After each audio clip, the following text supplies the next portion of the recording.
हम लोग अणु और परमाणु पढ़ रहे हैं ना। अणु और परमाणु में इससे पहले हम लोगों ने आणविक द्रव्यमान और परमाणु द्रव्यमान निकालने के लिए सीख लिया था ना। उसके बाद हम लोगों ने आरा तिरछा करके सूत्र निकालने के लिए भी सीख लिया था। इसका सूत्र किस प्रकार से होगा। अच्छा, सूत्र निकालने के लिए इसमें कुछ क्वेश्चन आंसर दिए गए हैं, देखते हैं तुम लोग जवाब दे पाते हो या नहीं। एक एक करके पूछ लेते हैं, देखना आप बता पाते हो या नहीं। चलो, सबसे पहला क्वेश्चन है कि सोडियम ऑक्साइड का सूत्र क्या होगा। Na2O। ठीक है। एल्युमिनियम क्लोराइड का क्या होगा। AlCl3। अच्छा, निकालेंगे कैसे एल्युमिनियम क्लोराइड का, एक बार देख लो तुम लोग। एल्युमिनियम का क्या लिखेंगे। एल्युमिनियम है ना, एल्युमिनियम। और क्लोरीन है ना। एल्युमिनियम में कितना होता है, कितना होता है। अच्छा, एल्युमिनियम को शॉर्ट फॉर्म में Al लिखते हैं, इसको क्या लिखते हैं, Cl लिखते हैं, है ना। एल्युमिनियम में कितना होता है, 3 होता है। क्लोरीन का 1 होता है ना। तो क्या होगा, आरा तिरछा करके मल्टीप्लाई कर देंगे ना, तो इसका ये हो जाएगा और इसका ये, तो क्या बन गया, AlCl3। समझ में आ गया ना, बता दिए थे पिछले क्लास में, इस क्लास में तो समझ लो। अगला है सोडियम सल्फाइड, इसका सूत्र क्या होगा, Na2S होगा। अगला है मैग्नीशियम हाइड्रोक्साइड, इसका सूत्र क्या होगा, MgOH2, है ना। अगला है निम्नलिखित सूत्रों द्वारा प्रसिद्ध यौगिकों के नाम लिखिए। Al2SO4 का होल 3, इसका क्या नाम होगा, एल्युमिनियम सल्फेट होगा।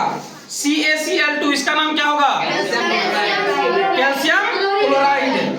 अगला है K2SO4, इसका क्या होगा नाम, पोटेशियम सल्फेट। अगला है KNO3, इसका क्या होगा, पोटेशियम नाइट्रेट, है ना। अगला है CaCO3, इसका क्या होगा, बिल्कुल सही। रासायनिक सूत्र का क्या तात्पर्य है, इसका क्या लिखेंगे हम लोग,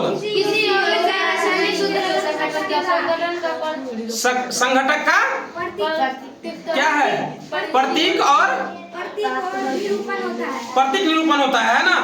अगला है तुम्हारा, निम्न में कितने परमाणु विद्यमान है। H2S अणु, H2S क्या है ना, H2S याद रखो। अगर पूछेगा कि H2S, इसमें अणु और परमाणु की संख्या बताओ, तो ये अणु एक ही है, क्या है, एक अणु है। लेकिन परमाणु की अगर बात करेंगे, जिसमें हाइड्रोजन कितने परमाणु है, 2, सल्फर कितने हैं, 1, तो टोटल परमाणु की संख्या कितनी हो गई, 3 हो गई।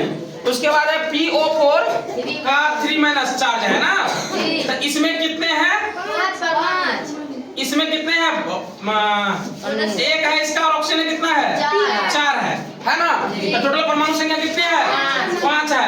लेकिन इसी में अणु की संख्या पूछेगी, कितने बोलोगे, 1 बोलोगे, है ना। एक ही अणु का ये अलग अलग परमाणु से मिलकर के बना हुआ है, ठीक है ना।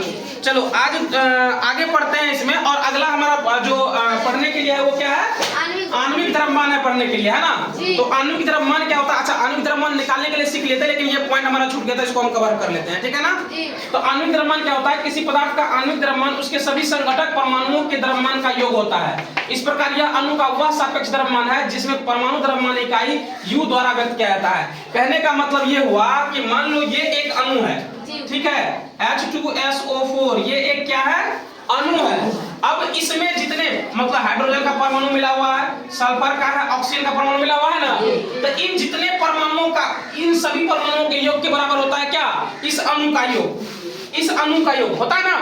तो इस एक अणु में इतने सारे क्या है, परमाणु है। तो सभी परमाणुओं के योग को ही क्या कहते हैं, आणविक द्रव्यमान कहते हैं, है ना।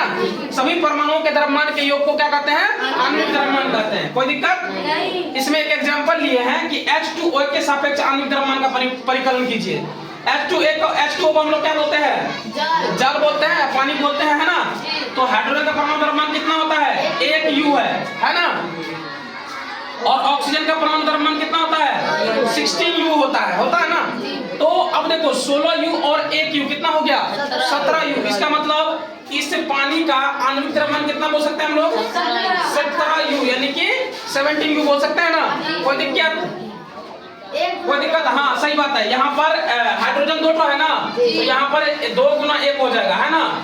तो टोटल कितना हो जाएगा, 18 U हो जाएगा, ठीक है। चलो, अगला है नाइट्रिक अम्ल HNO3 के आणविक द्रव्यमान का परिकलन कीजिए। इसमें भी आणविक द्रव्यमान निकालना है।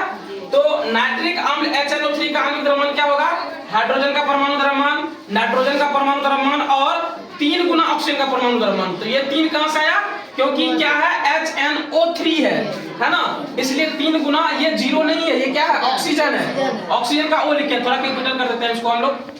चलो अब शायद ज्यादा क्लियर रहेगा, है ना। तो ऑक्सीजन का परमाणु द्रव्यमान 3 गुना ऑक्सीजन का परमाणु द्रव्यमान, है ना।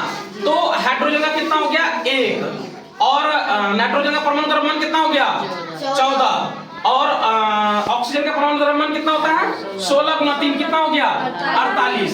तो टोटल कितना आ गया 63 U। U को हम लोग क्या पढ़ते हैं यूनिफाइड मास, याद है जी। चलो अब अगला है हमारा सूत्र इकाई द्रव्यमान क्या होता है ना। सूत्र इकाई द्रव्यमान कैसे निकालते हैं और ये क्या होता है।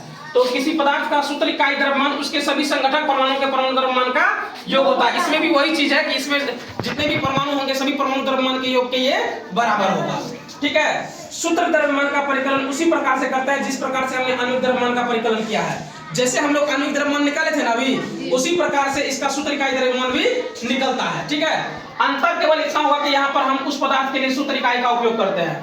यहाँ पर जो सूत्र इकाई का प्रयोग कर रहे हैं ये वाला, यहाँ पर सिर्फ सूत्र इकाई का हम लोग प्रयोग करते हैं, बाकी निकालते उसी प्रकार से हैं। बात समझ में आ गई ना।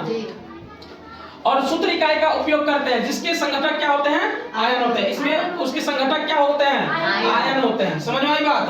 तो कैसे निकलेगा, जैसे एक एग्जांपल लिए हम लोग सोडियम क्लोराइड है ना, जिसका सूत्र क्या होता है NaCl होता है। अब सोडियम का कितना होता है 23 होता है, 23U होता है ना। तो सोडियम एक ही है ना, 1 गुना 23U।